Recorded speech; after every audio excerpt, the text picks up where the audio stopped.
La tríada radiactiva, Ra-U-Pu. El plutonio en el núcleo inicia la reacción con alta absorción. La física nuclear nos da oportunidades de descubrir nuevos elementos, de los ya conocidos, al alterar sus estructuras atómicas, como por ejemplo en un desfragmentador de partículas. Por ejemplo, estando en diferentes latitudes del planeta, las tierras por la carga de los campos electromagnéticos hacen que las tierras sean raras, cambiando su estructura atómica de las mismas. Ejemplo, podríamos bombardearlas con otras partículas de otros elementos para crear nuevos elementos. Positiva, exacto. Rutherford se dio cuenta de que la única manera de explicarlo era tirar a la basura el modelo del budín de pasas. Tenía que haber otra cosa. Toda la carga positiva y casi toda la masa del átomo tenían que estar concentradas en un punto central diminuto y ultradenso. A ese punto lo llamó el núcleo. Esto nos da una perspectiva completamente nueva. Las fuentes usan una analogía fantástica para la escala. La del estadio de fútbol. Esa, si un átomo tuviera el tamaño de un estadio de fútbol, el núcleo sería como una canica colocada en el centro. El resto es un vacío inmenso. Y es una idea alucinante. Significa que la solidez que sentimos, la silla que nos sostiene, no es materia tocando materia. Es la repulsión brutal entre las nubes de electrones de nuestros átomos y los de la silla. Una ilusión de solidez. Creada por fuerzas invisibles en un vacío casi total. O sea que Rutherford construye este nuevo modelo planetario con un núcleo central y electrones orbitando. ¿Y esto explica su experimento? Caso cerrado, ¿no? Pues no en absoluto. Al resolver un problema, creó otro todavía más gordo, desde el punto de vista de la física clásica. ¿Ah, sí? ¿Cuál? Según las leyes del electromagnetismo, un electrón con carga negativa orbitando alrededor de un núcleo positivo debería estar emitiendo energía constantemente, luz. Y al perder energía, perdería velocidad, y su órbita se haría cada vez más pequeña. Entiendo. Caería en espiral hasta estrellarse contra el núcleo. En una fracción de segundo. Así que el modelo de Rutherford, que explicaba tan bien el experimento, predecía que la materia no podía existir. Menudo dilema. Un dilema mayúsculo. La solución llegó solo 2 años después, en 1913, de la mano de un físico danés, Niels Bohr, y su solución fue radical. ¿Qué propuso? Propuso que las leyes de la física clásica simplemente no se aplicaban dentro del átomo. O sea que rompió la baraja. Por completo. Introdujo conceptos de la entonces incipiente y extrañísima teoría cuántica. Bohr postuló que los electrones no podían orbitar a cualquier distancia del núcleo. ¿Cómo? Solo podían existir en unas órbitas específicas y estables, como si fueran los peldaños de una escalera. En esas órbitas permitidas, por alguna razón misteriosa, no emitían energía y, por tanto, no colapsaban. Es que esto es un cambio de reglas total. Es decirle al universo, no, puedes estar donde quieras, solo en estos escalones. Es la primera vez que la física se topa de bruces con esta rareza cuántica. Pero funcionaba. Explicaba la estabilidad del átomo, así que se resolvió ese problema, pero la composición de esa canica central, del núcleo, seguía siendo un misterio. Se sabía que tenía protones con carga positiva, pero la masa total no cuadraba solo con protones. Faltaba masa, exacto. Entiendo. ¿Y cuál era la hipótesis? La hipótesis de trabajo era que en el núcleo, además de protones, también había electrones. ¿Electrones dentro del núcleo? Sí. Por ejemplo, se pensaba que un núcleo de nitrógeno 14, que tiene masa 14 y carga más 7, estaba formado por 14 protones y 7 electrones intranucleares. A ver, 14 de masa. Y la carga neta, 14 menos 7, da 7. Bueno, la cuenta sale. La cuenta sale, pero la idea de meter electrones con carga negativa pegados a los protones sonaba un apaño un poco forzado. Ya. Y pronto se vio que no funcionaba. El principal problema venía de una propiedad cuántica llamada el spin nuclear. Uf, eso suena complicado. Simplificando mucho, cada partícula tiene como una flechita intrínseca. Las reglas de la cuántica te dicen cómo sumar esas flechitas. Y con el modelo de 14 protones y 7 electrones, la suma final para el nitrógeno no daba. La teoría predecía una cosa y el experimento medía otra. Era una contradicción flagrante. Total. Así que el modelo estaba cojo. Hacía falta una pieza más en el rompecabezas. Una pieza que llegó casi 20 años después. En 1932, la descubre James Chadwick, un discípulo de Rutherford. Llevaba años buscando una partícula que su maestro había postulado, una con una masa muy similar a la del protón, pero sin carga eléctrica. ¿Y la encontró? ¿El neutrón? Y la encontró, el neutrón. Y de repente, con el neutrón todo encaja. Es una pasada. Es que es perfecto. El nitrógeno 14 ya no necesita ese modelo tan raro, ahora es mucho más simple. Tiene 7 protones y 7 neutrones. La masa es 14, la carga es más 7 y... Y lo más importante, el cálculo del spin nuclear ahora sí que coincide perfectamente con las mediciones. ¿Se acabó el problema? Exactamente. El descubrimiento del neutrón fue el punto final de esta primera etapa. El modelo del núcleo quedó establecido tal y como lo conocemos hoy, compuesto por protones y neutrones, los nucleones. ¿Y este es el punto de inflexión? Total. La física atómica, que se ocupa de los electrones, y la física nuclear se separan. Nace una nueva disciplina dedicada a entender qué pasa ahí dentro, a estudiar las fuerzas a la escala del femtómetro. Lo que nos lleva a la pregunta fundamental. Claro, si el núcleo está lleno de protones, todos con carga positiva, que se repelen con una fuerza brutal, ¿qué fuerza colosal los mantiene unidos? Esa es la interacción nuclear fuerte. Es, con diferencia, la más intensa de las 4 fuerzas fundamentales de la naturaleza. El pegamento definitivo del universo. Se podría decir que sí. Es muchísimo más potente que el electromagnetismo a esas distancias. Vale, vamos a desgranar sus propiedades. Las fuentes nos dicen que es una fuerza de muy, muy corto alcance. Así es. Su alcance es de aproximadamente un femtómetro, es decir, 10 elevado a menos 15 metros. O sea, nada. Nada. Si separas 2 protones un poco más de esa distancia, la fuerza fuerte desaparece casi por completo. Pero ahí dentro es unas 100 veces más potente que la repulsión eléctrica entre ellos. Es como un supervelcro, que solo funciona si las piezas están literalmente pegadas. Es una analogía perfecta. Y otra característica clave es que es independiente de la carga. Actuar por igual entre protón-protón, neutrón-neutrón y protón-neutrón. Ah, o sea, para la fuerza fuerte todos los nucleones son iguales. Solo sienten la atracción, exacto. Esto nos lleva a un concepto muy interesante que aparece en los textos, la banda de estabilidad. Sí, si dibujas un gráfico con el número de protones en un eje y el de neutrones en el otro, los núcleos estables, los que no se desintegran, forman una franja muy concreta. No están en cualquier sitio. Para nada. Para los elementos más ligeros, los núcleos más estables son los que tienen un número muy parecido de protones y de neutrones, un ratio de 1 a 1. El nitrógeno 14, con 7 y 7.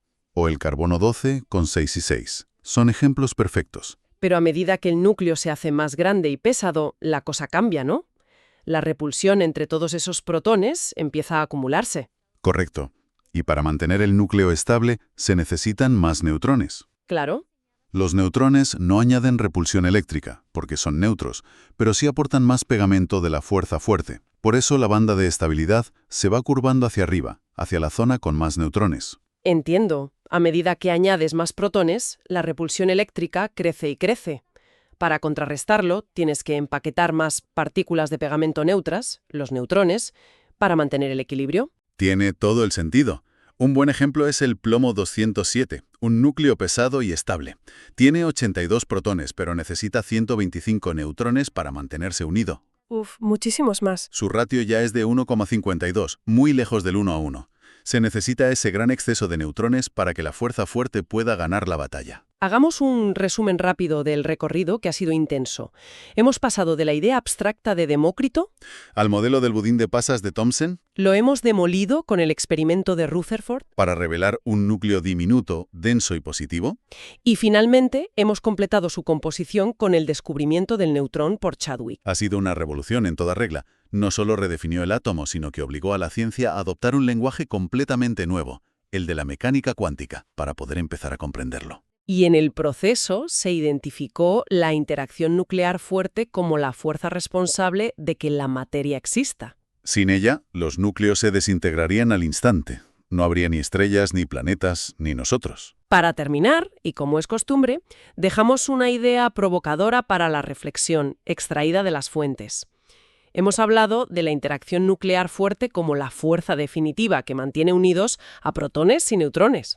Pero lo fascinante es que lo que experimentamos a nivel del núcleo, esa fuerza que hemos descrito, es, en realidad, una fuerza residual. Una fuerza residual. ¿Qué significa eso? Es como el eco, o la manifestación externa de una fuerza aún más fundamental, que actúa a una escala todavía más pequeña. Como una especie de réplica de un terremoto, un efecto secundario. En cierto modo sí, Es el efecto sobrante de la verdadera interacción fuerte, la que actúa dentro de los propios protones y neutrones. ¿Espera dentro? Sí, la que une a las partículas que los componen, los quarks. La fuerza entre nucleones es solo el campo de fuerza que se escapa de esas estructuras internas. ¡Qué increíble! O sea que el núcleo no es el final de la historia, no es el nivel más fundamental. Es solo una estructura intermedia. Unida por los ecos de una batalla que ocurre en su interior. Esto plantea una nueva pregunta. Si el núcleo no es el final del camino, ¿qué tan profundo podemos llegar en la estructura de la materia? Imaginen esto, en el mismísimo centro tenemos un núcleo de plutonio 94 an. Este no es un plutonio cualquiera, lo llamamos nuestra bujía cuántica. ¿Por qué? Porque tiene una capacidad asombrosa para absorber neutrones lentos y, a su vez, emite una cantidad enorme de nuevos neutrones. Es el iniciador, el que enciende la chispa de todo el sistema sin necesidad de una fuente externa masiva. Rodeando este núcleo de plutonio, tenemos una capa, un manto de uranio 92.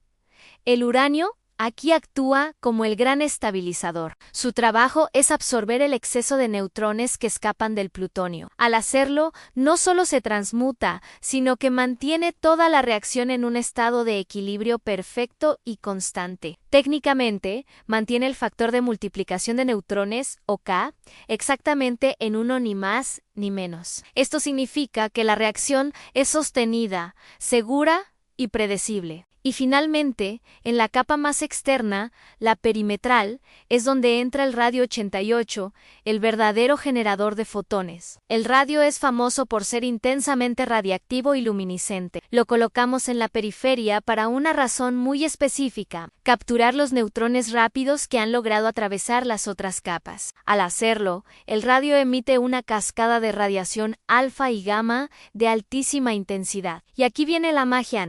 Esta radiación no se desperdicia, es capturada por nuestros paneles de grafeno de última generación, que la convierten directamente en electricidad. Pura energía, directamente de la desintegración atómica. Pero la genialidad de este sistema no termina ahí. La combinación del radio y el plutonio genera un calor inmenso, elevando la temperatura del plasma a niveles exponenciales. Y este calor es la clave de nuestro siguiente gran avance, que hemos bautizado como el efecto Marte. Este efecto nos permite realizar lo que llamamos superelectrólisis. El calor es tan intenso que podemos separar el hidrógeno y el oxígeno directamente del agua o incluso de la delgada atmósfera marciana, casi por termólisis directa. Esto significa que gastamos muchísima menos energía eléctrica del propio sistema para producir combustible y aire respirable. Es un ciclo de autoabastecimiento increíblemente eficiente. Además, este calor tiene otra aplicación revolucionaria: la propulsión. Con el plutonio 94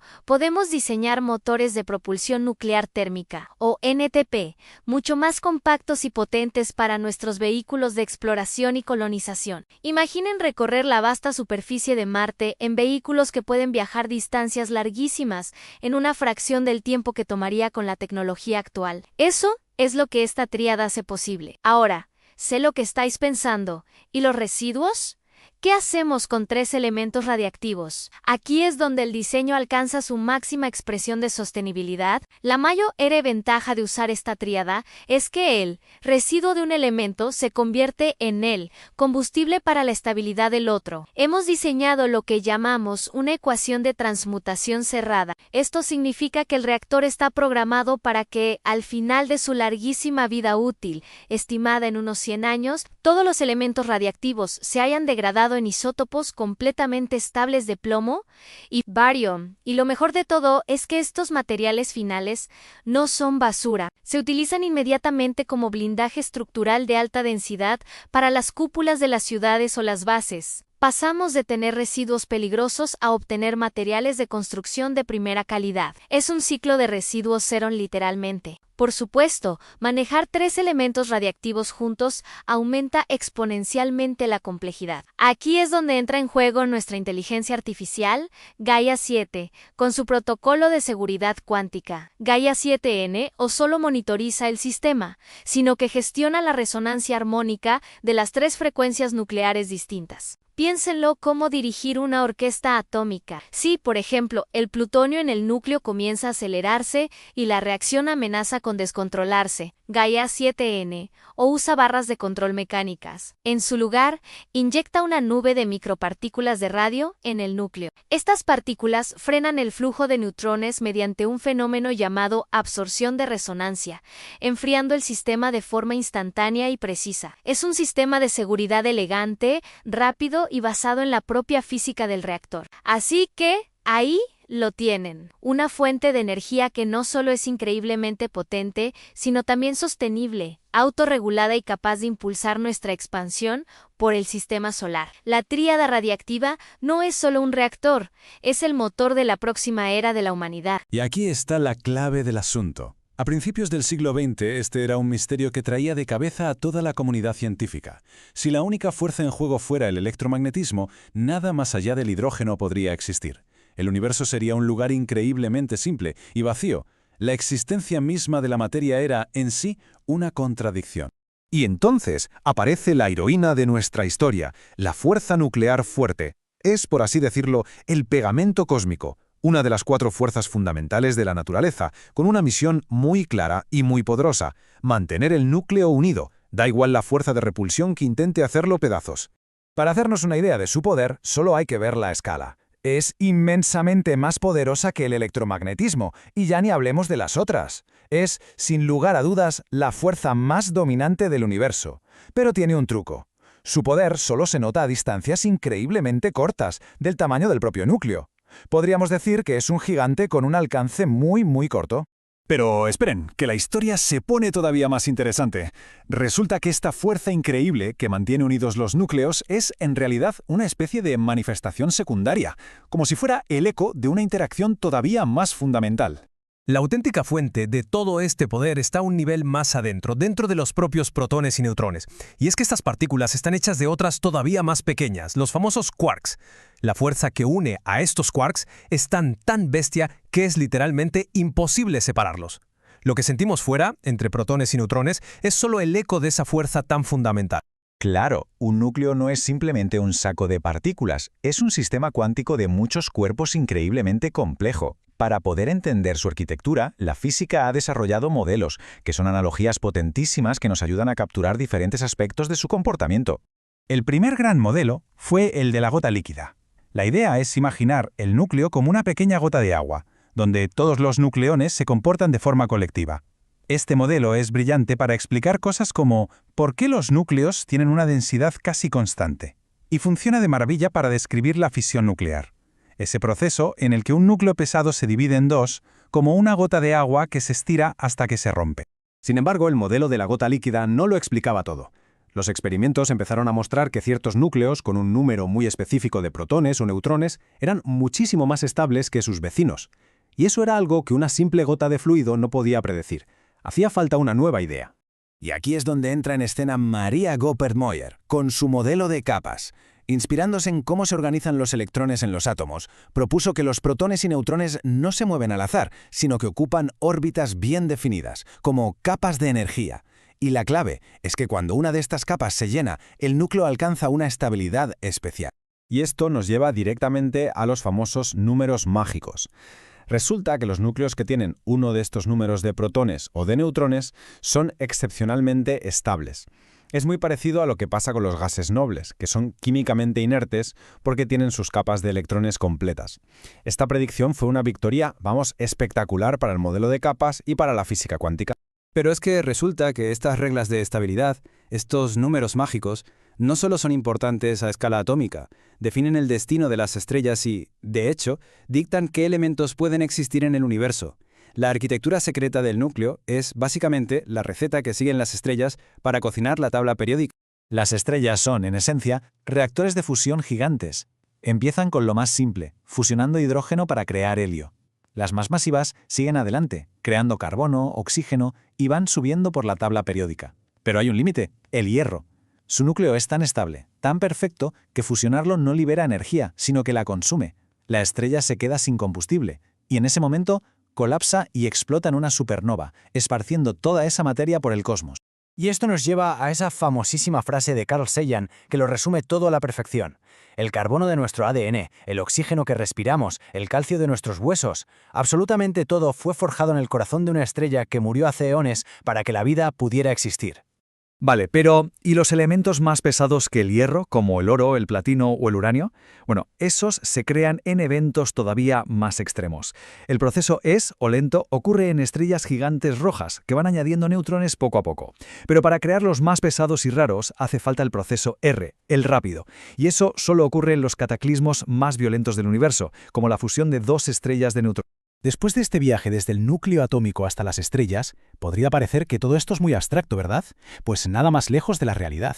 Entender la arquitectura de la materia nos ha permitido desarrollar tecnologías que literalmente transforman nuestro mundo. En medicina, por ejemplo, la física nuclear salva vidas, así de claro.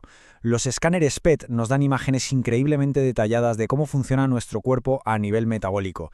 Y terapias de vanguardia como la terapia alfa dirigida usan la potencia destructiva de la radiación a muy corto alcance para atacar tumores de una forma ultra precisa célula a célula. Y la cosa no acaba ahí, ni mucho menos. La energía nuclear es una fuente clave de electricidad sin emisiones de carbono. El carbono 14 nos ha permitido reescribir la historia antigua, datando todo tipo de restos, e incluso se usa para proteger nuestro patrimonio cultural y nuestra seguridad. El conocimiento del núcleo está, en realidad, por todas partes. Hemos viajado al corazón del átomo, hemos visto nacer los elementos en las estrellas y hemos visto cómo se aplica todo ese conocimiento aquí en la Tierra. Pero la exploración no ha terminado, ni mucho menos. La búsqueda de nuevos elementos superpesados, la llamada isla de estabilidad, todo esto nos sigue empujando a los límites de lo posible y nos deja con una pregunta fascinante. ¿Qué nuevas reglas de la materia estamos a punto de descubrir?